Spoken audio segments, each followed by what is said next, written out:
The Adventures of Sam Spade, Detective, brought to you by Wild Root Cream Oil Hair Tonic, the non-alcoholic hair tonic that contains lanolin.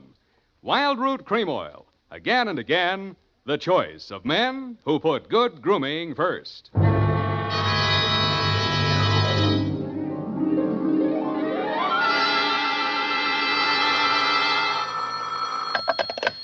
Sam Spade Detective Agency. Are you still there? I believe that interpolation is hardly rhetorical, Mr. Spade. To what have you been up, if you'll pardon the expression? And has that girl regained her facilities?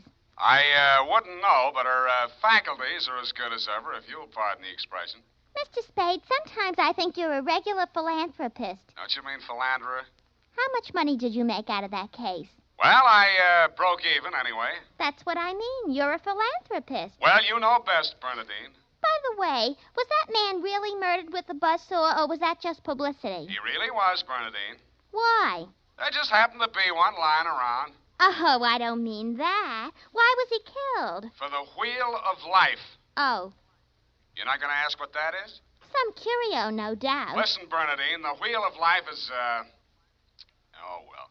I suppose I don't have to tell you to stay where you are. Just sit quietly with your book in your hand, and I'll be right down to dictate my report on the wheel of life caper.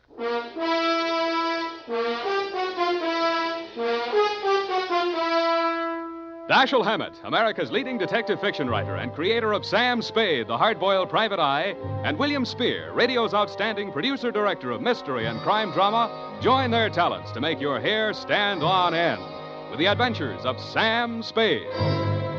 Presented by the makers of Wild Root Cream Oil for the hair. Come on, mister, give the gals a break. Treat 'em to a look-see at a really handsome head of hair, neat, well-groomed hair, the way yours is going to look when you spruce up with Wild Root Cream Oil Hair Tonic. Famous Wild Root Cream Oil grooms your hair neatly and naturally, relieves annoying dryness, removes loose, ugly dandruff. So, how about it, men? Why hold off any longer when now's the time to get Wild Root Cream Oil Hair Tonic? Again and again, the choice of men who put good grooming first. And now, with Howard Duff starring as Spade, Wild Root brings to the air the greatest private detective of them all in the Adventures of Sam Spade.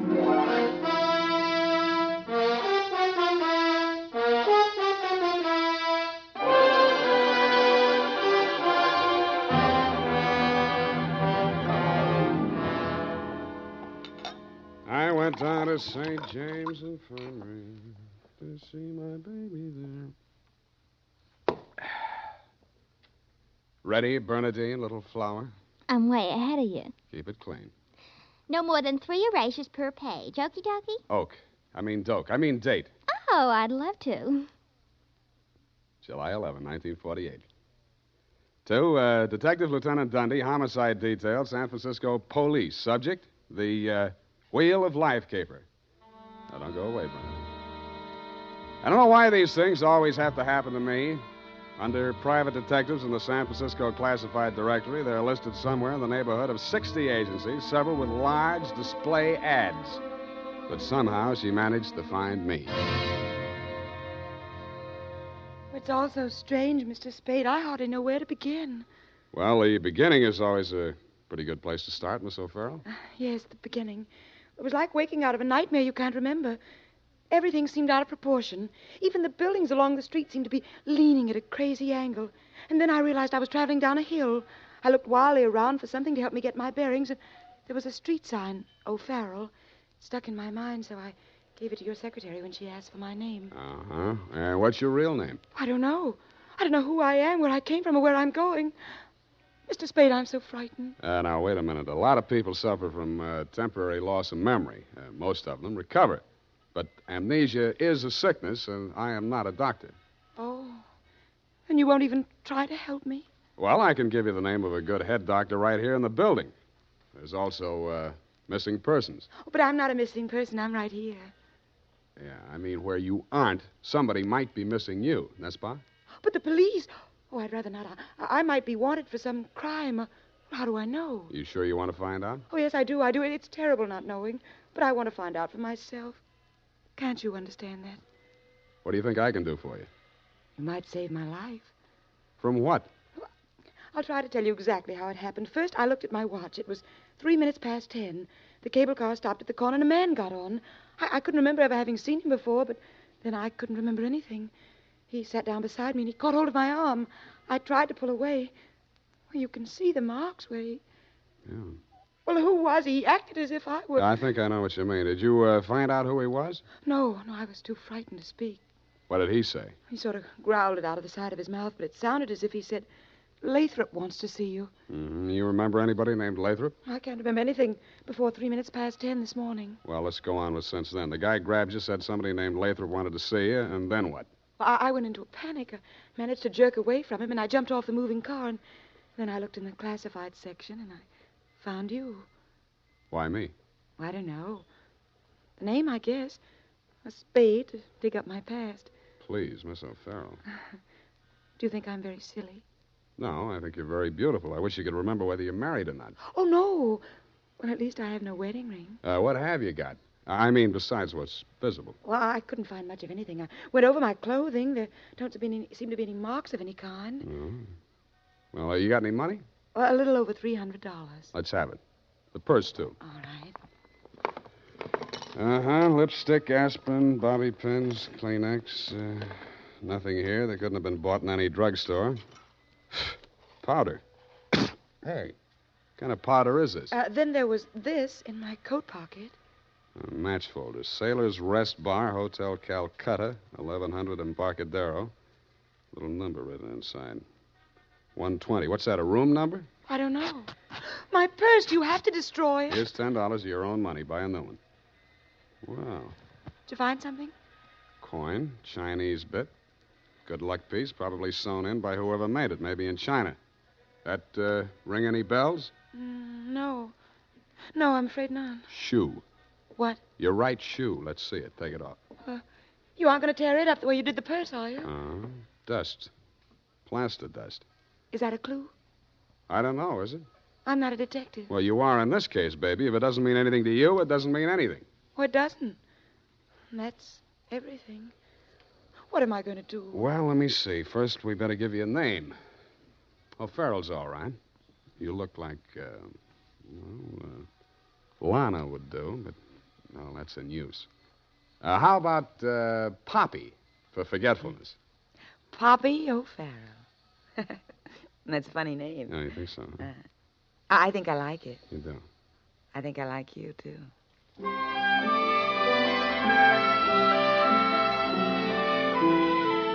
I liked her, too. There may have been blanks in her brain, but the rest of it figured. In the elevator, I started adding it up, and by the time we reached the street floor, it came to quite a tidy sum.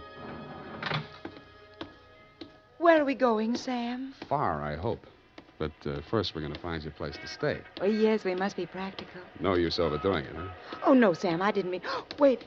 What's the matter? You remember something? That man, the one who followed me this morning, he's standing right out there waiting. The one in the straw hat leaning against the newsstand? Yes. Where are you going, Sam? You stay here. I just remembered something I hoped I could forget.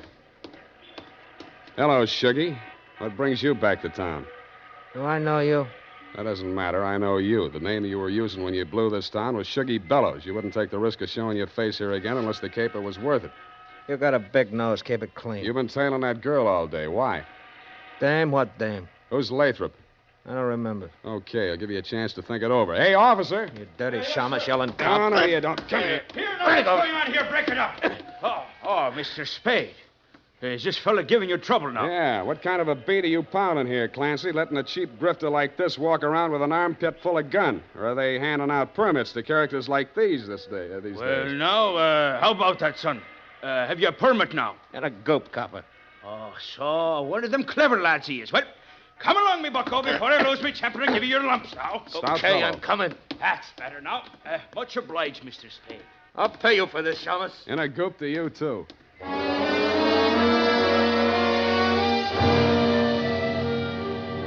I was sure he would, but I was also sure that I wouldn't have to worry about him for the rest of the night. I checked Poppy O'Farrell in at the Belvedere, locked her in her room, and told Tiny Stover, the house dick, to keep an eye on her. When I left him, he was, and he seemed to be enjoying his work. Then I headed for the Embarcadero.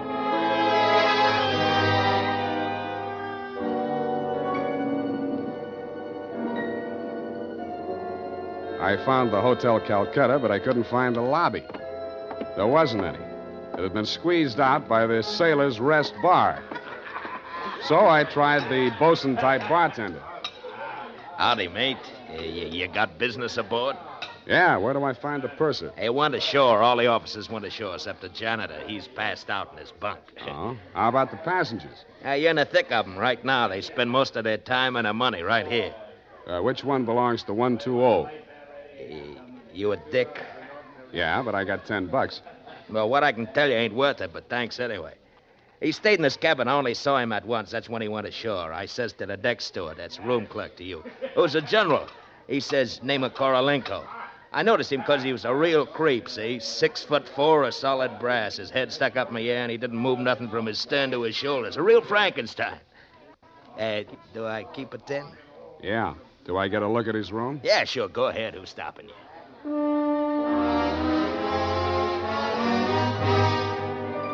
So I went.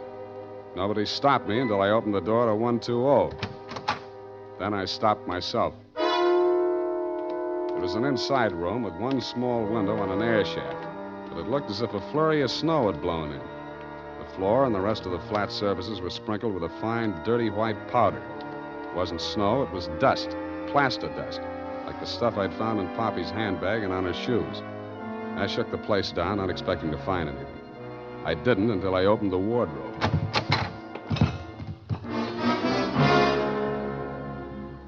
It was the body of a well-dressed ship surgeon, but his uniform was rumpled, torn, and blood-stained.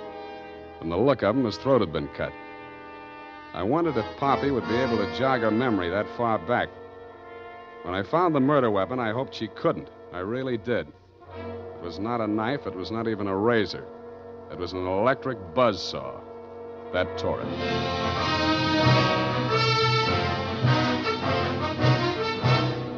The makers of Wild Root Cream Oil are presenting the weekly Sunday adventure of Dashiell Hammett's famous private detective, Sam Spade.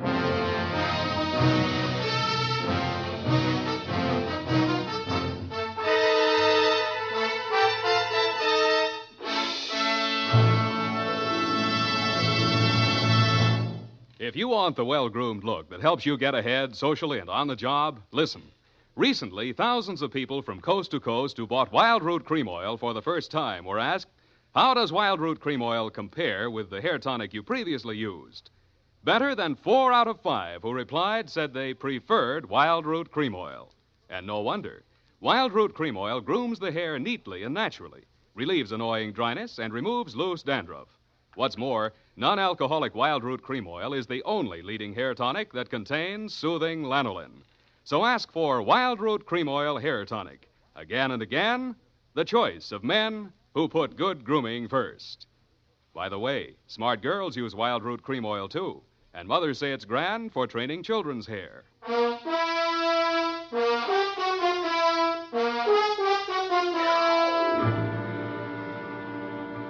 And now, back to the Wheel of Life caper. Tonight's adventure with Sam Spade.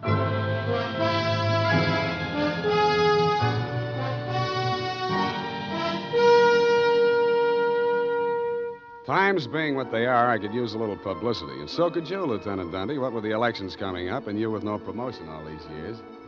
This one time, I got it instead of you and wished I hadn't. The morning papers called it the Buzzsaw murder and went on shamelessly from there. Horror killing related by Private Eye. Stan Slade, ex-Pinkerton man, mum on mystery woman.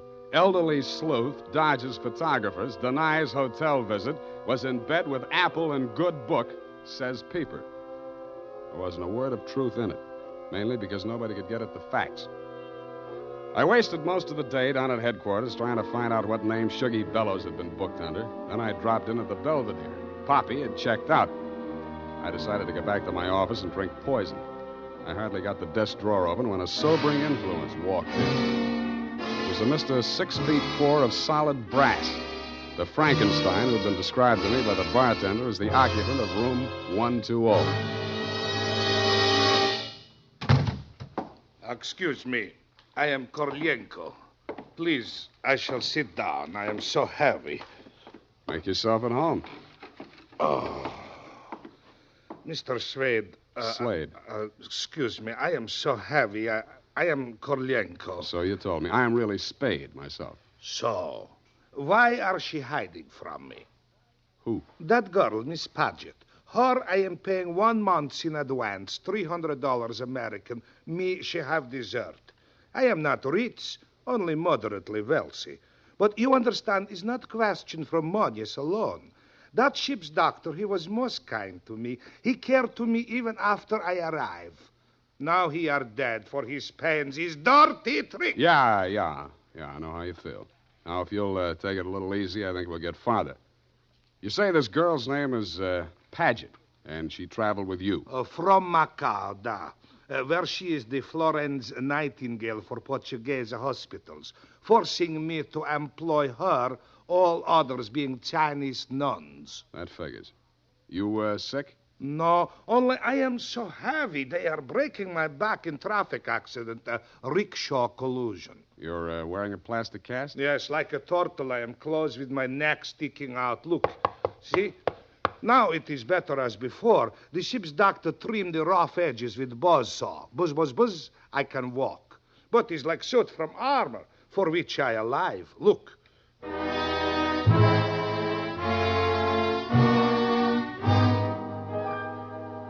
I looked again where he opened his shirt front, exposing the gray-white shell of plaster that surrounded his trunk from collarbone to hips. In a 6-inch circle over the left side of his chest, I counted 4 bullet gouges. I dug one of the slugs out and examined it. It was .32 caliber. The plastic cast, which was molded to the shape of his body, was no more than 1 inch thick. I didn't see how it had stopped the slugs, but it had.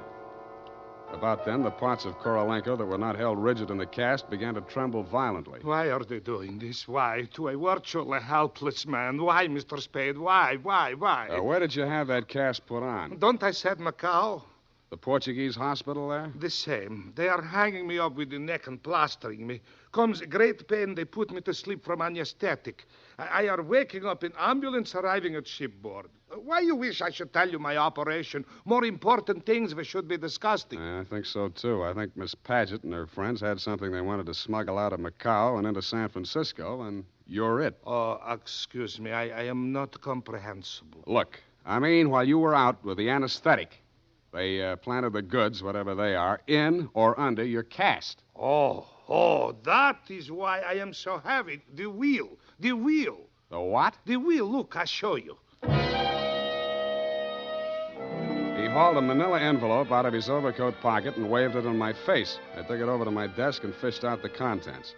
It was a set of X-ray films. 3 of his spine, showing the fractures, 4 of the skull, 3 I couldn't figure out, and 1 of his rib cage, only something new had been added. In silhouette, it looked like the wheel off of a child's wagon. What is it, this wheel? What to do? 6 months I must remain in this straitjacket. If I remove it, I die. If I keep it on, they kill me to get their smuggled. Well, you look to me like the luckiest man alive. That wheel, or whatever it is, saved your life by stopping 4 slugs. But still I shall die. How shall I die? When shall I die? Your best advices, please. Corolenko, I think you better die right now. Excuse me? It's the only safe place for you. The morgue.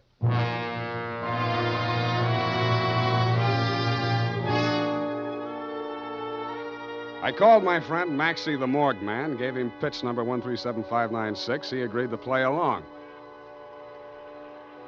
An hour later, I stood on the curb, head bowed, hat in hand, as the morgue wagon drove away into the gathering mist. Stay facing the way, What do you want, Shuggy? I want to blast this gun straight through you, and I will if you give me any excuse at all. You sound like you mean that, Shuggy. You're getting smart, Shamus. Now get going. Where to? Mr. Lathrop wants to see you.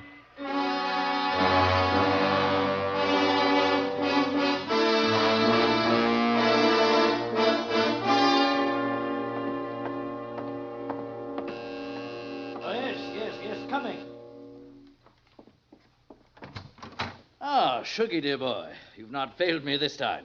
This will be the fabled Mr. Spade, eh? Come in.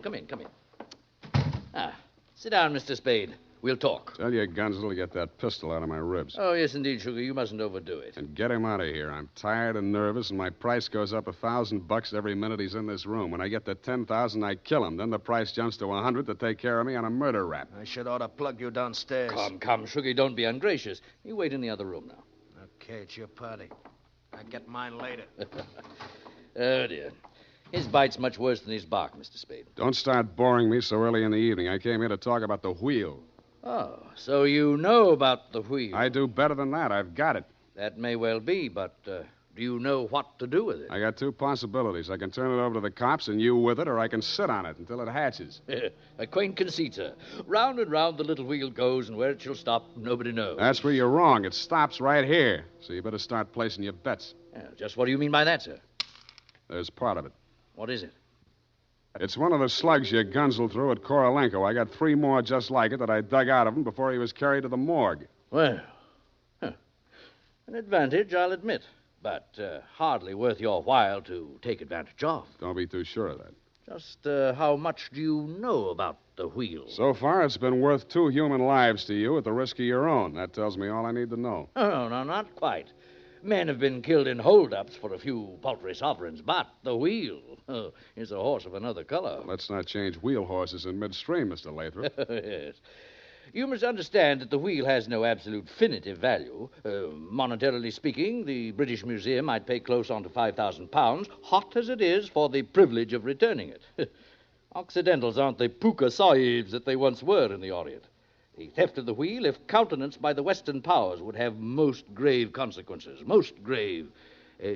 Are you attending, sir? Wake me up when you get to the point. The point, sir, is this. That little wheel of gold, is the wheel of life, which the Buddha himself is said to have received into his hands from paradise. Now, given such a relic, a few old Buddhist monks can set up a shrine which, even in the most miserable surroundings, can attract enough pilgrims to outgross Radio City, Madison Square Garden, and Miami Beach in season. To say nothing of Hialeah. Yes, quite.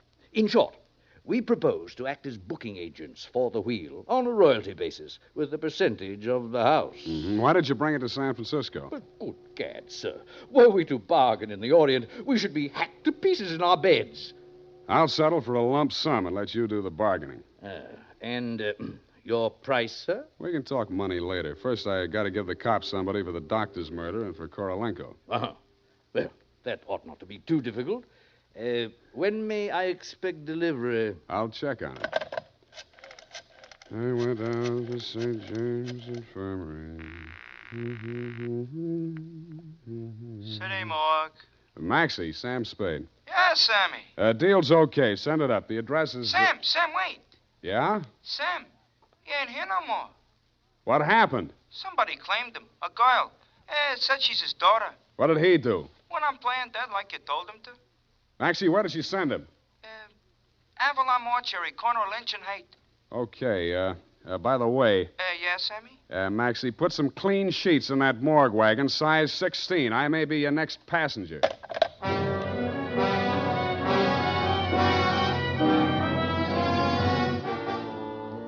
At the Avalon Mortuary, the night watchman let me in. He said Mr. Corolenko's daughter had brought an overnight bag and was keeping a vigil by his beer in slumber room number 7.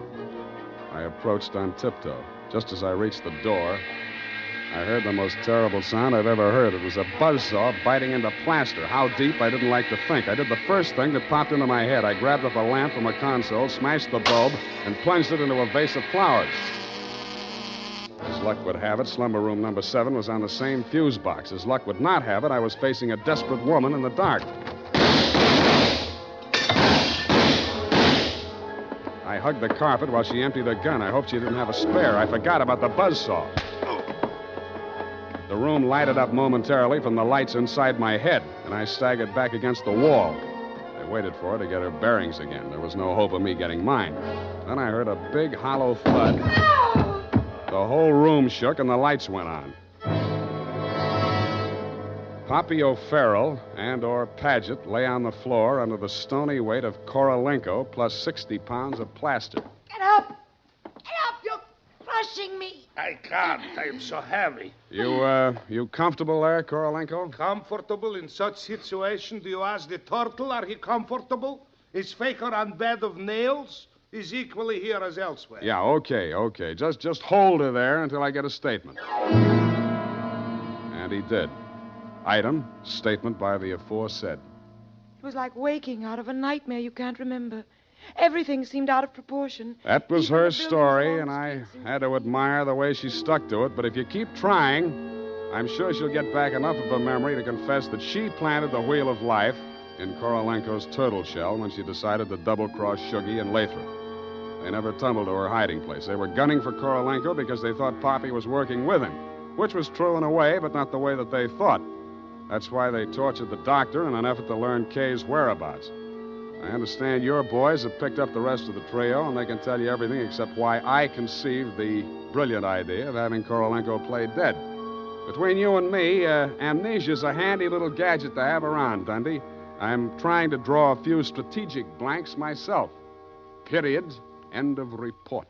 Pardon me, Mr. Spade. Yes. There are just a few little coincidentals that I do not find entirely reprehensible. Such as? Well, I don't want to appear lucid or anything of that type. Believe me, you doesn't. I mean, don't it? Oh, you say the sweetest things. But it's about the wheel. Oh, yes, the wheel. Well, I'll tell you what you do. You type that up. I've got to call in about that now.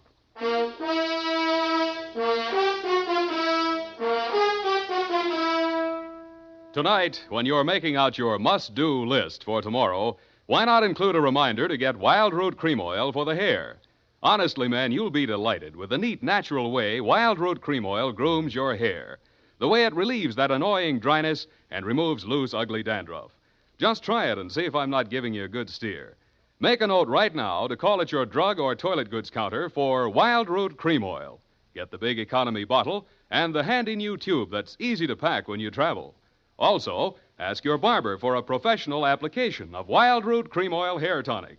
Again and again, the choice of men who put good grooming first. Did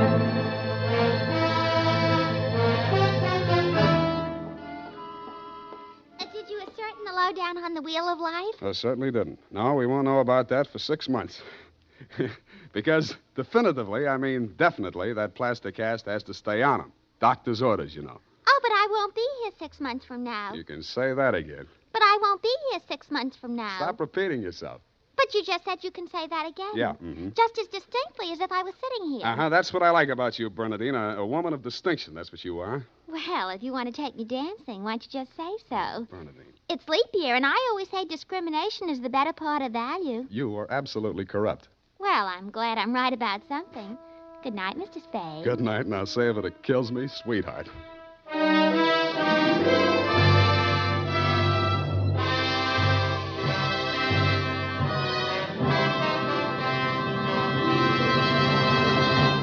The Adventures of Sam Spade, Dashiell Hammett's famous private detective, are produced and directed by William Spear. Sam Spade is played by Howard Duff.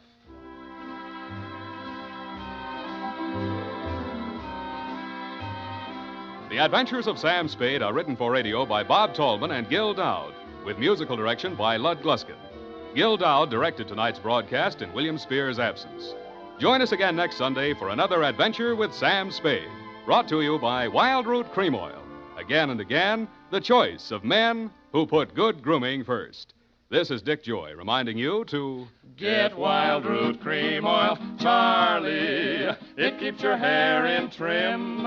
You see, it's non-alcoholic, Charlie. It's made with soothing lanolin. You better get Wild Root Cream Oil, Charlie. Start using it today. You'll find that you will have a tough time, Charlie, keeping all the gals away. Hiya, Baldy. Get Wild Root right away.